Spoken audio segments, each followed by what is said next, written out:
Hi friends, welcome to my channel. ಆಸೆ ಇವತ್ತಿನ ಸಂಚಿಕೆ ಏನಾಗುತ್ತೆ ಅಂತ ನೋಡ್ಕೊಂಡು ಬರೋಣ. ರಂಗನಾಥ್ ಅವರು ಅಳ್ತಾ ಇರ್ತಾರೆ. ಆಗ ಮೀನಾ ಬರ್ತಾಳೆ. ಮೀನಾ ಬಂದಾಗ ಹೇಳ್ತಾರೆ ರಂಗನಾಥ್ ಅವರು, ಮಕ್ಕಳ ಜೀವನ ಈ ಥರ ಆಗೋದನ್ನು ಯಾರ ಕೈಯಿಂದಲೂ ನೋಡಲಿಕ್ಕೆ ಆಗೋದಿಲ್ಲ ಅಂತ ಹೇಳ್ತಾರೆ. ಆಗ ಮೀನಾ ಕೂಡ ಸಮಾಧಾನ ಪಡಿಸ್ತಾಳೆ. ಮತ್ತು ಅನಂತರ ಅಲ್ಲಿಗೆ ಇಷ್ಟೊತ್ತು ಮಾತಾಡುವಾಗ ಸೂರ್ಯ ಬರ್ತಾನೆ. ಸೂರ್ಯ ಬಂದಾಗ ಹೇಳ್ತಾನೆ, ನೀನು ನನ್ನ ಅಪ್ಪನನ್ನು ಸಂತೈಸೋದೇನು ಬೇಕಾಗಿಲ್ಲ, ಎಲ್ಲ ನಿನ್ನಿಂದಲೇ ಆಗಿದ್ದು, ಹಾಗೆ ಹೀಗೆ ಅಂತೇಳಿ ಮೀನನಿಗೆ ಸರಿಯಾಗಿ ಬೈತಾನೆ. ಮೊದಲೇ ನೀನು ಈ ಸತ್ಯವನ್ನು ಹೇಳ್ತಾ ಇದ್ದರೆ, ಈ ಥರ ಆಕೆಯ ಜೀವನ ಆಗಿದೆ ಅಂತ ಹೇಳ್ತಾ ಇದ್ದರೆ ಏನಾದರೂ ಮಾಡ್ಬೋದಿತ್ತು. ಅಪ್ಪ ಅವಳನ್ನ ಮನೆಯಿಂದ ಹೊರಗಡೆ ಕಳಿಸುವಾಗ ನನಗೂ ಕೂಡ ತುಂಬ ಬೇಸರ ಆಯಿತು. ನನಗೂ ಕೂಡ ಆತ್ಮಸಾಕ್ಷಿ ಅಂತ ಇದೆ.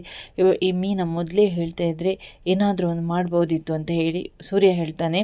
ಆನಂತರ ಅದಕ್ಕೆ ರಂಗನಾಥ್ ಅವರು ಹೇಳ್ತಾರೆ, ಬೇಡಪ್ಪ, ಹಾವು ಅಂತ ಅಂದ್ಕೊಂಡಿದ್ದನ್ನು ಮನೆಯಲ್ಲಿ ಇಟ್ಕೊಂಡು ಸಾಕೋದು ಸರಿಯಲ್ಲ, ಅವಳು ಓದೋದೇ ಒಳ್ಳೆಯದಾಯಿತು, ಹಾಗೆ ಹೀಗೆ ಅಂತ ರಂಗನಾಥ್ ಅವರು ಹೇಳ್ತಾರೆ. ಈಗ ಮೀನಾ ನಿನಗೋಸ್ಕರ ಇಷ್ಟೊತ್ತು ಕಾಯ್ತಾ ಇದ್ಲು, ಯಾವಾಗ ನೀನು ಮನೆಗೆ ಬರ್ತೀಯ ಅಂತ ಹೇಳಿ. ವಂಚಿಸ್ಕೊ ಅಂತ ಹೇಳಿ ರಂಗನಾಥ್ ಅವರು ಕೂಡ ಹೇಳ್ತಾರೆ.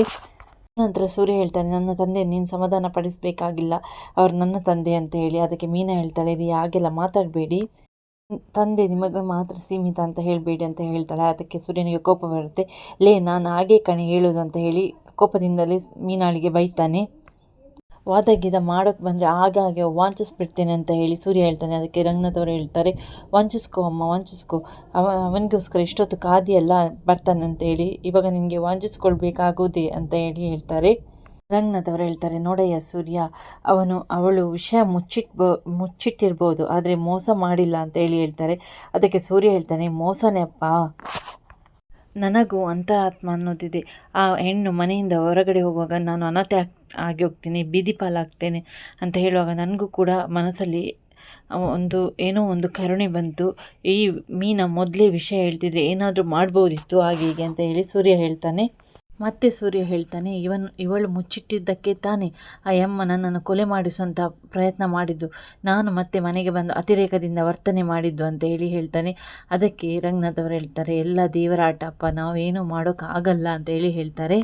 ಮತ್ತು ರಂಗನಾಥ್ ಅವರು ಹೇಳ್ತಾರೆ, ಆ ಹೆಣ್ಣು ಎಂಥವಳು ಅಂತ ಆ ದೇವರು ನಮಗೆಲ್ಲ ತೋರಿಸ್ಬಿಟ್ಟ, ಬೇಡಪ್ಪ, ಆ ಹೆಣ್ಣಿನ ವಿಷಯ ಬೇಡ. ಕಾಲು ಎಡವುವುದಕ್ಕೂ ಕಾಲ ಮೇಲೆ ನಾವೇ ಕಲ್ಲಂತಂದು ಎತ್ತಾಕೋದಕ್ಕೂ ತುಂಬ ವ್ಯತ್ಯಾಸ ಇದೆಯಪ್ಪ, ಆ ಹೆಣ್ಣಿನ ವಿಷಯ ಬೇಡ ಅಂತ ಹೇಳ್ತಾರೆ. ಅದಕ್ಕೆ ಸೂರ್ಯ ಹೇಳ್ತಾನೆ, ನನಗೂ ಗೊತ್ತಪ್ಪ. ಮತ್ತು ರಂಗನಾಥ್ ಅವರು ಹೇಳ್ತಾರೆ, ಏನು ಆದರೆ ಅವಳು ಸಾಮಾನ್ಯದವಳಲ್ಲ, ವಂಚನೆಯ ಮುಖವಾಡ ಹಾಕ್ಕೊಂಡು ನಮ್ಮ ಭಾವನೆಗಳ ಜೊತೆಗೆ ಆಟ ಆಡಿದವಳು, ಅಂಥವಳು ಈ ಮನೆಗೆ ಖಂಡಿತವಾಗಿ ಲಾಯಕ ಆಗಿಲ್ಲ ಅಂತ ಹೇಳ್ತಾರೆ. ಇನ್ನೊಂದು ಕಡೆ ರವಿ ಶ್ರುತಿ ಹೋಟೆಲ್ಗೆ ಅಂತ ಹೋಗ್ತಾರೆ. ಹೋಟೆಲ್ಗೆ ಅಂತ ಹೋಗುವಾಗ ಅಕಸ್ಮಾತಾಗಿ ಮೀನಾಳನ್ನು ನೋಡ್ತಾರೆ. ಮೀನ ಏನೋ ಯೋಚನೆಯಲ್ಲಿ ರಸ್ತೆಯಲ್ಲಿ ನಡೆದುಕೊಂಡು ಬರ್ತಾಳೆ. ಆಗ ಚೀತ ಸಡನ್ನಾಗಿ ಬ್ರೇಕ್ ಆಗ್ತಾನೆ. ಮೀನ ಕೆಳಗಡೆ ಬಿದ್ದು ಮೂರ್ಛೆ ಹೋಗ್ತಾಳೆ. ಆಗ ರವಿ ಶ್ರುತಿ ಇಬ್ಬರು ಕೂಡ ಲೋಕಲ್ ಆಸ್ಪತ್ರೆಗೆ ಕರ್ಕೊಂಡು ಹೋಗ್ತಾರೆ. ಆಗ ಮೀನಾಳಿಗೆ ಲೋ BP ಆಗಿದೆ, ಸರಿಯಾಗಿ ಊಟ ಮಾಡಬೇಕು, ಊಟ ಮಾಡದೇ ಇದ್ದಿದ್ದರಿಂದ ಈ ಥರ ಆಗಿದೆ ಅಂತ ಹೇಳ್ತಾರೆ. ಆನಂತರ ಮೀನಾಳನ್ನು ಅವಳ ತಾಯಿ ಮನೆಗೆ ಕರ್ಕೊಂಡು ಬರ್ತಾರೆ. ಹಾಗೆ ಮೀನಾಳ ತಾಯಿ ಮಂಜನನ್ನು ಅಂಗಡಿಗೆ ಕಳಿಸಿ ಲಿಂಬೆ ಹುಳಿ ತರಲಿಕ್ಕೆ ಹೇಳ್ತಾರೆ. ಹಾಗೆ ಮಂಜ ಬರುವಾಗ ಲೇಟ್ ಆಗ್ತದೆ, ಎಷ್ಟೊತ್ತು ಅಂತ ಹೇಳಿ ಮೀನಾಳ ತಾಯಿ ಕೊರಗ್ತಾ ಇರ್ತಾಳೆ. ಆನಂತರ ಸೂರ್ಯ ಬರ್ತಾನೆ ಅಲ್ಲಿಗೆ. ಸೂರ್ಯ ಬಂದಾಗ ನಡೆದಂಥ ವಿಷಯವನ್ನೆಲ್ಲ ಹೇಳ್ತಾರೆ. ಮೀನಮರಿ ಊಟ ಮಾಡದೇ ಇದ್ದಿದ್ದರಿಂದ ಈ ಥರ ಆಗಿದೆ ಅಂತ ಶ್ರುತಿ ಹೇಳ್ತಾಳೆ. ಮೀನ ಮತ್ತೆ ಅದೇ ಹೇಳ್ತಾಳೆ, ನನಗೇನು ಬೇಡ, ಯಾಕೆ ಸುಮ್ಮನೆ ಹಿಂಸೆ ಮಾಡ್ತಿದ್ದೀರಾ ಅಂತ ಹೇಳಿ, ಮನೆಯಲ್ಲಿ ಯಾರೂ ಊಟ ಮಾಡೋದಿಲ್ಲ, ನಾನೊಬ್ಳು ಊಟ ಮಾಡೋಕ್ಕಾಗುತ್ತಾ ಅಂತ ಕೇಳ್ತಾಳೆ ಮೀನಾ. ಹಾಗೆ ಸೂರ್ಯ ಕೂಡ ಮೀನಾಳ ತಾಯಿ ಮನೆಗೆ ಬಂದಾಗ ರವಿ ನಡೆದಿರುವಂಥ ಎಲ್ಲ ವಿಷಯವನ್ನು ಹೇಳ್ತಾನೆ. ಚೀತನ ಕಾರಿಗೆ ಆಕ್ಸಿಡೆಂಟ್ ಆಗಲಿಕ್ಕೆ ಇದ್ರು ಅತ್ತಿಗೆ, ಹಾಗೆ ಚೀತ ಕಾರನ್ನು ಓಡಿಸ್ತಿದ್ದ, ಆದರೆ ಏನೂ ಆಗಿಲ್ಲ, ಅತ್ತಿಗೆ ಭಯಪಟ್ಟು ಮೂರ್ಛೆ ಹೋಗಿದ್ರು, ಹಾಗೆ ಹೀಗೆ ಅಂತೇಳಿ ರವಿ ಕೂಡ ಹೇಳ್ತಾನೆ. ಹಾಗೆ ಕುಸುಮಮ್ಮ ಮೀನನಿಗೆ ಊಟ ತರ್ತಾರೆ. ಆ ಊಟವನ್ನು ಸೂರ್ಯ ತೆಗೆದುಕೊಂಡು ಮೀನಾಳಿಗೆ ಕೊಡ್ತಾನೆ. ಮೀನಾಳಿಗೆ ಪ್ರೀತಿಯಿಂದ ಕೊಡ್ತಿಲ್ಲ, ಜೋರಾಗಿ ಹೇಳ್ತಾನೆ, ಊಟ ಮಾಡು ಅಂತ ಹೇಳಿ. ಆಗ ಮೀನ ಬೇಡ ಅಂತಾಳೆ. ಸೂರ್ಯ ಮತ್ತೆ ಕೋಪದಿಂದ ಹೇಳ್ತಾನೆ, ತೆಗೆದು ಹಂಗೆ ಬಿಡ್ತೇನೆ ಅಂತ ಹೇಳಿ. ಆಗ ಮೀನಾ ಕೂಡ ಭಯ ಪಡ್ತಾಳೆ. ಅಲ್ಲಿರುವವರು ಎಲ್ಲರಿಗೂ ಕೂಡ ಭಯ ಆಗುತ್ತೆ ಸೂರ್ಯನ ಈ ವರ್ತನೆಯನ್ನು ನೋಡಿ. ಕುಸುಮಮ್ಮ ಹೇಳ್ತಾರೆ, ಅಳಿಯನ್ರಿ ಅಂತೇಳಿ. ಆಗ ಸೂರ್ಯ ಹೇಳ್ತಾನೆ, ನೀವೆಲ್ಲರೂ ಒಂದು 10 ನಿಮಿಷ ಹೊರಗಡೆ ಹೋಗಿ ಅಂತ ಹೇಳ್ತಾನೆ. ಆನಂತರ ಮೀನಾ ಹೇಳ್ತಾಳೆ ಸೂರ್ಯನಿಗೆ, ಮೊದಲು ನೀವು ಊಟ ಮಾಡಿ ಆಮೇಲೆ ನಾನು ಊಟ ಮಾಡ್ತೇನೆ ಅಂತ ಹೇಳ್ತಾಳೆ. ಆಗ ಸೂರ್ಯ ಹೇಳ್ತಾನೆ, ತೆಗಿಲೇ, ಡಾಲ್ಡನೋ ಪಾಮ್ ಆಯಿಲ್ ಹಾಕಿರೋ ಮೀಸೆ ಅಲ್ಲ ಕಣಮ್ಮ, ಇದು O ಪಾಸಿಟಿವ್ ರಕ್ತ. ಕೋಪದಿಂದ ಚಿಗುರಿಸಿರೋ ಮೀಸೆ ಇದು. ನೀನು ಹೇಳಿದಾಗೆ ನಾನು ಕೇಳಬೇಕಾ?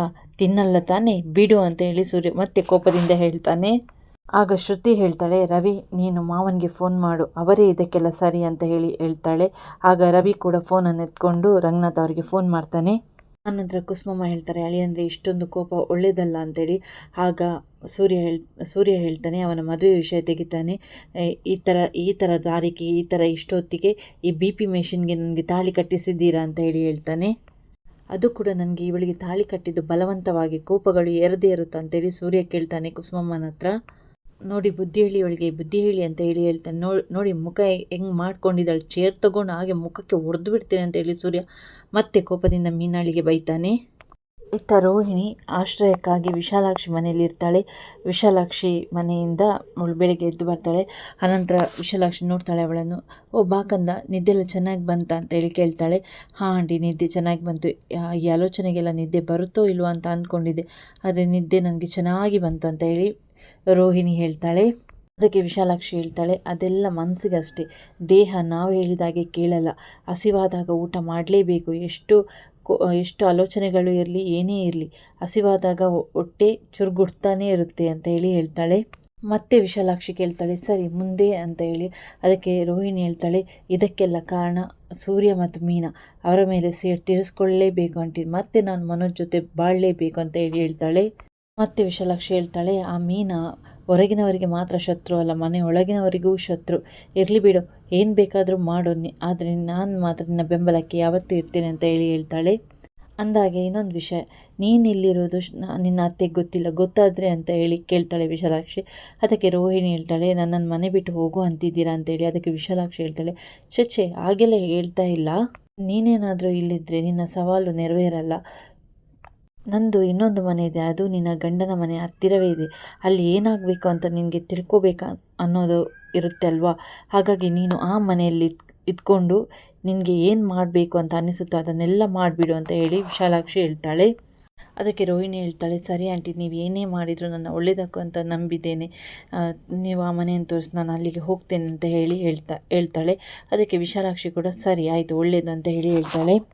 ಮತ್ತೆ ವಿಶಾಲಾಕ್ಷಿ ಹೇಳ್ತಾಳೆ ರೋಹಿಣಿಗೆ, ಸರಿ ನೀನು ಹೋಗಿ ಸ್ನಾನ ಮಾಡಿಕೊಂಡು ಟಿಫಿನ್ ಮಾಡು, ಪೊಂಗಲ್ಲು ಕಾಯಿ ಚಟ್ನಿ ಎಲ್ಲ ಕಾಯ್ತಾ ಇದೆ. ಈ ವಿಶಾಲಾಕ್ಷಿ ರೋಹಿಣಿಗೆ ನಿಜವಾಗಿಯೂ ಸಹಾಯ ಮಾಡಿರುವುದಿಲ್ಲ. ಮೀನಾಳ ಮೇಲಿನ ಪ್ರತೀಕಾರವನ್ನು ತೀರಿಸುವ ಉದ್ದೇಶದಿಂದಲೇ ರೋಹಿಣಿಗೆ ಸಹಾಯವನ್ನು ಮಾಡಿರ್ತಾಳೆ. ಅಷ್ಟೇ ಅಲ್ಲ, ಈ ವಿಶಾಲಾಕ್ಷಿಗೆ ಶಾಂತಿ ಮನೆ ಮೇಲೆ ಕಣ್ಣಿರುತ್ತೆ. ಅವಳು ಯಾವ ಮನೆಯನ್ನು ಕೂಡ ಬಿಟ್ಟುಕೊಡುವುದೇ ಇಲ್ಲ. ರೋಹಿಣಿಯನ್ನು ದಾಳವನ್ನಾಗಿಸಿ ಶಾಂತಿಯ ಮನೆ ಲೂಟುವಂಥ ಪ್ಲ್ಯಾನನ್ನು ಈ ವಿಶಾಲಾಕ್ಷಿ ಮಾಡಿರ್ತಾಳೆ.